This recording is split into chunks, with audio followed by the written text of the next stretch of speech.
Olá pessoal, meu nome é Santiago, eu sou doutorando na Universidade Federal de Uberlândia, eu faço parte do EdQueer e hoje eu estou aqui para apresentar para vocês uma parte da minha dissertação de mestrado que se chama A que ou a quem atendem as categorizações identitárias. Esse é o nome da dissertação, a gente vai disponibilizar o link dela aqui embaixo do vídeo, para quem quiser ler ela na íntegra, mas hoje eu vou falar para vocês de uma parte dela que eu chamei de O Pensamento de Vida LGBT+. Primeiramente, é importante que eu explique por que eu chamei de Pensamento de Vida LGBT+, me referindo apenas a essas 4 letras da sigla e o símbolo mais. Como vocês devem supor pelo nome da dissertação, a que ou a quem atendem às categorizações identitárias, na minha dissertação, a pergunta principal que me guiava era a quem está atendendo tantas delimitações, tantas identidades sexuais, por que tanta proliferação de siglas?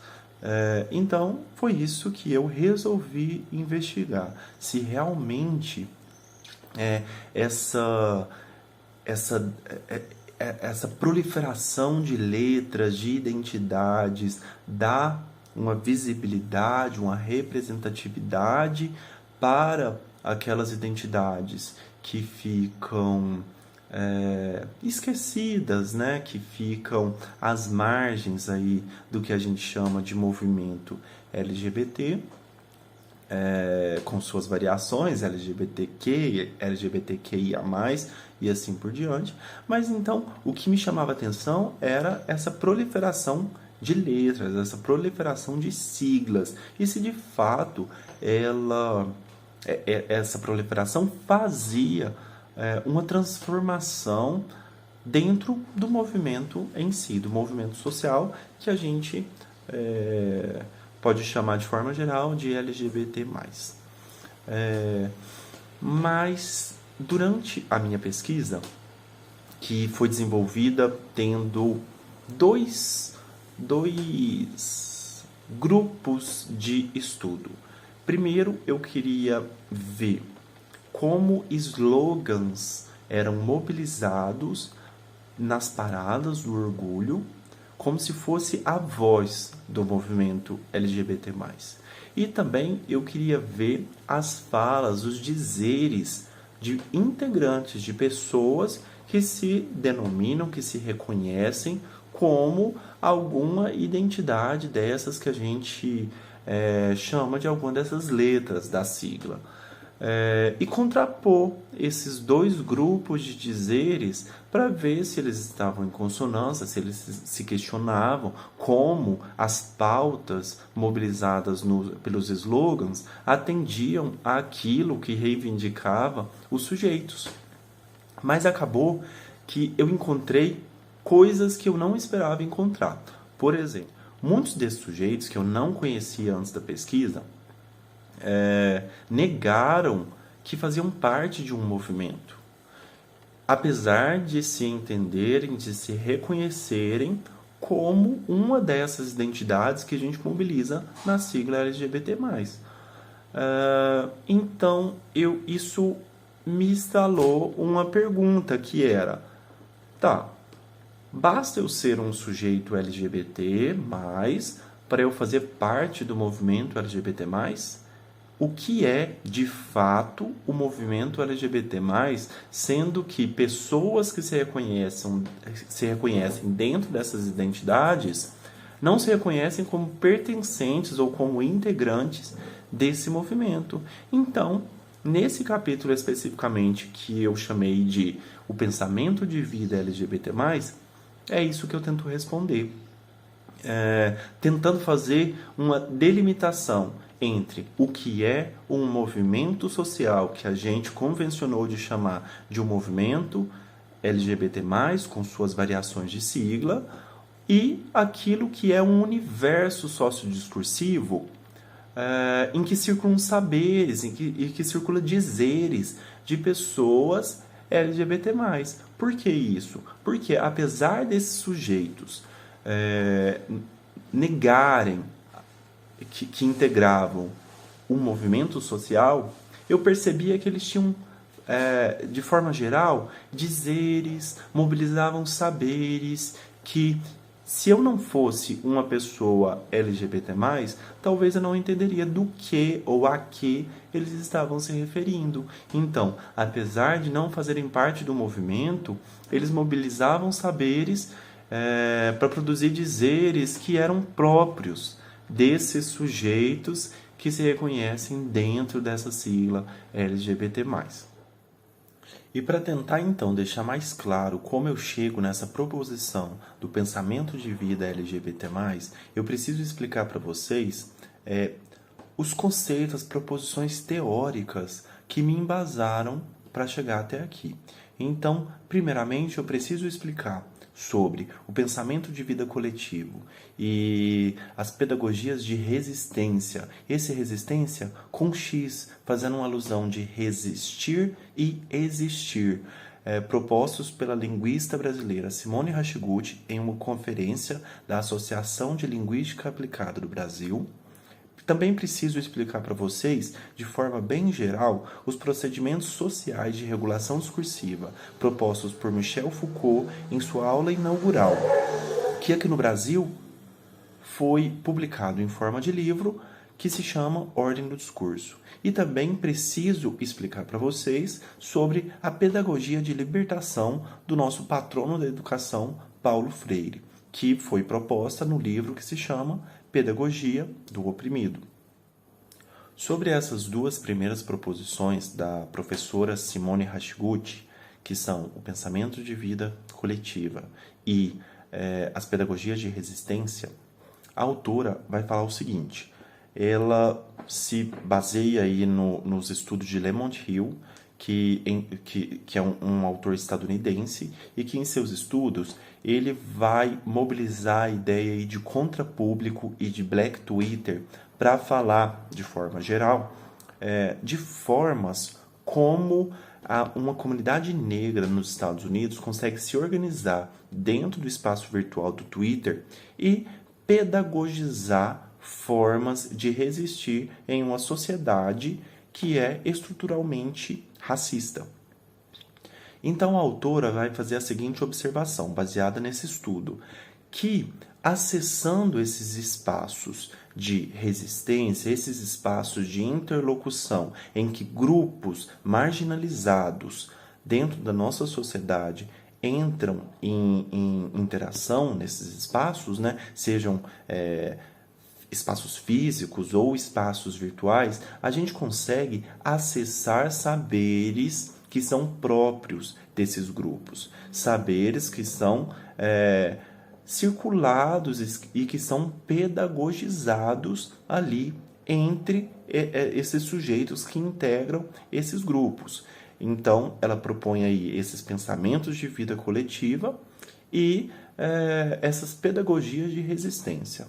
Dois termos, então, que eu pego emprestado para propor o meu pensamento de vida LGBT, que seria, então, uma materialidade disso que a autora está chamando de pensamento de vida coletiva, em que acontecem pedagogias de resistência próprias dos espaços LGBT, dos sujeitos LGBT. Além disso, me baseio também nos procedimentos sociais de regulação discursiva propostos por Michel Foucault. Em Ordem do Discurso, o Foucault vai dizer que nem todas as regiões do discurso são igualmente abertas e penetráveis. Algumas são altamente proibidas, enquanto outras parecem quase abertas a todos os ventos e postas sem restrição prévia, à disposição de cada sujeito que fala. Então, o autor vai propor alguns procedimentos de regulação sociais do discurso cujos efeitos são a exclusão, a sujeição e a rarefação dos discursos e dos sujeitos falantes. Dentro desse último grupo, cujos efeitos são a rarefação, ele propõe 4 procedimentos. ele destaca o ritual, dizendo que nem todas as pessoas podem adentrar na ordem discursiva de qualquer maneira ou sem atender certas restrições. Então, o ritual vai dizer que a gente precisa estabelecer quais são as palavras certas, qual é o lugar certo, quais são os gestos certos que precisam acompanhar um determinado discurso para que ele aconteça. Então, a gente pode pensar em rituais propriamente ditos, como o batismo. Não é feito por qualquer pessoa, em qualquer lugar, de qualquer maneira. Tem todo um ritual a ser cumprido para que aquilo aconteça. Um segundo procedimento de regulação discursiva que o Foucault vai propor são as sociedades do discurso. E as sociedades do discurso, uma característica que o Foucault destaca delas, desse procedimento de regulação, é que elas têm uma tendência de fechar, de restringir os discursos em uma certa comunidade, em uma certa sociedade discursiva. Para isso, ele dá o exemplo dos rapsodos, que eram artistas da antiga Grécia, que geralmente iam de cidade em cidade, cantando poemas, declamando poemas. E, apesar dessa declamação ser pública, o ritual ali, todo o procedimento de memorização desses poemas, ele era muito trabalhoso. Então, acabava que, mesmo sendo pública essa recitação, aquele conhecimento ficava restrito na sociedade dos rapsodos. De forma oposta às sociedades do discurso, as doutrinas, de acordo com Foucault, elas têm uma tendência de difusão discursiva e não de restrição. A intenção aqui é que os discursos atinjam e sujeitem o máximo de pessoas possível. Mas para isso, não é de qualquer maneira que isso é feito. As pessoas precisam se submeter aos mesmos regimes de verdades e se submeter aos mesmos discursos validados como verdadeiros. Então, a gente precisa excluir alguns discursos e aceitar outros. Como exemplo disso, a gente pode pensar em uma doutrina religiosa. A doutrina religiosa não tem uma tendência de restringir, mas de captar o máximo de fiéis, desde que eles adentrem nessa ordem discursiva e aceitem essas verdades, aceitem essa mesma sujeição, essa mesma forma de aceitação aos discursos validados como verdadeiros. E para isso, esses sujeitos precisam excluir uma série de outros discursos que, dentro de uma doutrina religiosa, poderiam ser considerados, por exemplo, como uma heresia. É então, nos termos do que Foucault mobiliza como sendo uma doutrina, que eu vou pensar o universo sociodiscursivo que eu chamei de o pensamento de vida LGBT+. Por quê? Dentro desse pensamento de vida LGBT+, alguns discursos são excluídos. Por exemplo, a gente precisa selecionar certas palavras e não outras. Se torna admissível que a gente utilize certas palavras, certos dizeres, certos saberes, mas a gente precisa excluir outros. E, ao mesmo tempo, não é algo que fica restrito dentro de uma suposta comunidade LGBT+, mas é algo que tem uma tendência à difusão, à expansão. E esses discursos, esses saberes, essas formas de agir, de existir, de se portar, elas se difundem tanto que podem, inclusive, ser reproduzíveis em outras instâncias, por exemplo, a artística. Então, são reproduzidas em novelas, em filmes, em programas de humor, tanto através de palavras específicas, de frases específicas, quanto de gestos, de vestimentas ou de gírias. E, nesse sentido, a gente pode pensar em termos, em palavras, expressões, por exemplo, como bi, maricona e mona, e pensar como eles são próprios e delimitam coisas próprias de uma comunidade LGBT+, mas que não está fechado nessa comunidade. Estão abertos de modo que podem ser captados ou podem ser reproduzíveis, podem ser compreensíveis para outras pessoas, desde que elas adentrem nessa ordem discursiva LGBT+. Além disso, além de mostrar que a gente faz circular saberes específicos, a gente tem que pensar também sobre as nossas necessidades específicas, porque esses termos também nos mostram isso. A gente pode parar para pensar o que faz a gente, dentro de uma comunidade LGBT+, se subdividir em termos que identificariam gays amigos, gays velhos e gays afeminados. Então, isso mostra, além de saberes próprios, necessidades categorizantes dentro da própria comunidade. Para falar mais a respeito de como isso não está fechado dentro de uma comunidade, mas como esses discursos estão abertos, a gente pode pensar em termos que são de tão aberto que é esse discurso, de tão difundido que ele fica, ele se descaracteriza como um discurso LGBT+, e a gente perde de vista onde ele se origina. Por exemplo, o termo lacrou. Hoje, o termo lacrou ele não é próprio mais de uma comunidade, apesar de sua origem estar muito atrelada ao que a gente entende como uma comunidade LGBT+. E para falar de como a gente precisa adentrar numa ordem discursiva para poder falar como sujeitos dessa ordem, a gente pode pensar, por exemplo, num caso que aconteceu no Big Brother Brasil. Na época, o Mahmoud, que é um homem gay, ele foi chamado de viado por uma participante, Ana Paula, que não é uma integrante LGBT+. Então a gente pode pensar, e ela, na fala dela, na justificativa dela, ela disse que o termo viado não era mais um xingamento. Por quê? Porque a comunidade LGBT+, já havia descaracterizado. Então, gays se chamam de viados como amigos, mas ela não é gay. Então, qual é a propriedade que ela tem para assumir essa posição de alguém que usa esse termo como não sendo um xingamento? Em Pedagogia do Oprimido, Paulo Freire vai dizer, de forma resumida, ele vai dizer que é comum do nosso funcionamento social que a gente se encontre em situações limite, em que grupos vão se opor. Uns tentando manter aquela situação porque dela tiram algum tipo de proveito e outros tentando superar. Por quê? Porque eles são oprimidos pelos grupos que tiram proveito dessa situação limite.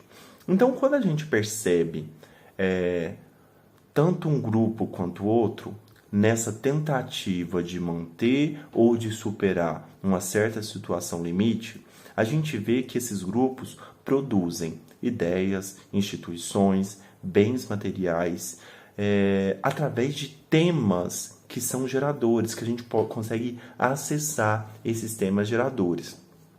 E esse grupo de temas geradores que o Paulo Freire vai propor, então, condensariam o que a gente pode chamar de universos temáticos próprios desses grupos, de opressores e oprimidos. Mas faltava ainda responder como esses discursos, como esses saberes circulam, como eles são apropriados entre essas pessoas LGBT+, sendo que os próprios integrantes dessa suposta comunidade LGBT+, se dizem não pertencentes de um movimento social que a gente denomina de LGBT+. Então faltava entender como isso é apropriado quando a gente não pelas pessoas, quando a gente não consegue nem vislumbrar quais são os limites disso que a gente chama de comunidade, onde que se encontra uma letra com outra, uma sigla com outra, como que isso é feito. Então, o Foucault também vai propor como um último procedimento de regulação discursiva, ele vai propor as apropriações sociais do discurso. E ele vai dizer que todo o sistema de educação é uma maneira política de manter ou de modificar a apropriação dos discursos com os saberes e os poderes que eles trazem consigo. Na verdade, o que o Foucault ele exemplifica aí com a instância educacional, mas o que o Foucault vai dizer é que numa sociedade a gente tem instâncias que que produzem essa apropriação social dos discursos. Elas promovem através das suas relações de força aí com a sociedade. Mas não respondia ao meu questionamento. Por quê? Quando a gente pensa nessas instâncias sociais, inclusive na educação, a gente vai pensar, então, na apropriação dos discursos hegemônicos. Mas e quando a gente fala de grupos de resistência? Que, se a gente for pensar nesses discursos hegemônicos que são propagados, que são difundidos por essas instâncias sociais, na verdade, esses grupos marginalizados, eles tendem a ser oprimidos, eles tendem a ser normatizados, né, dentro dessas sociedades. Então, a educação ou qualquer instância hegemônica, qualquer instância social que promove a apropriação social dos discursos hegemônicos em uma sociedade, não respondia ao meu questionamento de como, dentro de uma comunidade marginalizada, como é a comunidade LGBT+, esses discursos eram difundidos, como esses discursos eram propagados e apropriados pelos sujeitos. E é aí que eu preciso, então, falar a respeito da obra de Paulo Freire. Em Pedagogia do Oprimido, Paulo Freire vai dizer, de forma resumida, ele vai dizer que é comum do nosso funcionamento social que a gente se encontre em situações limite, em que grupos vão se opor. Uns tentando manter aquela situação porque dela tiram algum tipo de proveito e outros tentando superar. Por quê? Porque eles são oprimidos pelos grupos que tiram proveito dessa situação limite. Então, quando a gente percebe tanto um grupo quanto outro nessa tentativa de manter ou de superar uma certa situação limite, a gente vê que esses grupos produzem ideias, instituições, bens materiais, através de temas que são geradores, que a gente consegue acessar esses temas geradores. E esse grupo de temas geradores que o Paulo Freire vai propor, então, condensariam o que a gente pode chamar de universos temáticos próprios desses grupos de opressores e oprimidos. E é então, a partir dessas proposições de Paulo Freire, que eu vou tomar emprestado o termo Pedagogias de Resistência da professora Simone Hashiguchi para pensar uma forma de propagação discursiva dentro dos grupos de resistência. Ao contrário do que o Paulo Freire vai propor com a pedagogia de libertação, que serviria então para propagar, para trazer luz, tanto para opressores quanto para oprimidos, essa situação, a pedagogia de resistência, apesar de ter um funcionamento bastante semelhante com isso que o Paulo Freire vai dizer sobre os temas geradores, que fazem a gente produzir saberes, instituições e bens materiais, eu vou pensar então só dentro do próprio grupo de oprimidos, só dentro desse grupo que é feito marginal pela estrutura social. Como, a partir dos seus temas geradores, a partir desse universo temático que é próprio, a gente produz saberes e faz esses saberes circular entre nós. E seria isso, então, uma forma de apropriação dos discursos que seria uma pedagogia de resistência. A gente percebe materializar pela linguagem os nossos temas geradores, o universo temático de temas geradores, de pautas do pensamento de vida LGBT, de uma comunidade LGBT+. E da mesma forma que Paulo Freire vai chamar a atenção para os temas geradores dos oprimidos que atendem aos opressores e não aos próprios oprimidos, eu também vou fazer uma aproximação, baseado nesse autor, para aquilo que eu estou chamando, então, nesse capítulo da minha dissertação, de LGBT normatividade, que é quando os discursos cis ou heteronormativos, eles adentram dentro da comunidade LGBT+, para se transformar ou criar novas normativas e que a gente também faz circular como se fossem pautas nossas, como se atendessem a nós, LGBT+, mas que, na verdade, são pautas ou são temas geradores ou são discursos da cis heteronormatividade. Então, para tentar dar uma resumida de tudo que a gente falou, a gente pode pensar que o pensamento de vida LGBT+, é uma doutrina de temas geradores LGBT+, exercendo pedagogias de resistência a contrapúblicos, como forma de apropriação social dos discursos, e que a LGBT normatividade é o que emerge a partir do deslocamento de valores cis-heteronormativos para o interior do pensamento LGBT+, e da consequente proliferação e reinvenção de outros padrões. Então é isso, pessoal. Eu espero que vocês tenham gostado. Eu espero ter conseguido explicar pelo menos um pouquinho dessa pesquisa. Convido vocês a ler ela integralmente ou especificamente essa parte da minha dissertação. E fico aberto, caso vocês queiram conversar ou contrapor, contra-argumentar ou perguntar alguma coisa, vocês podem entrar em contato com o grupo EdQueer através das nossas redes sociais e eu espero encontrar vocês nos próximos vídeos. Abraço, até mais!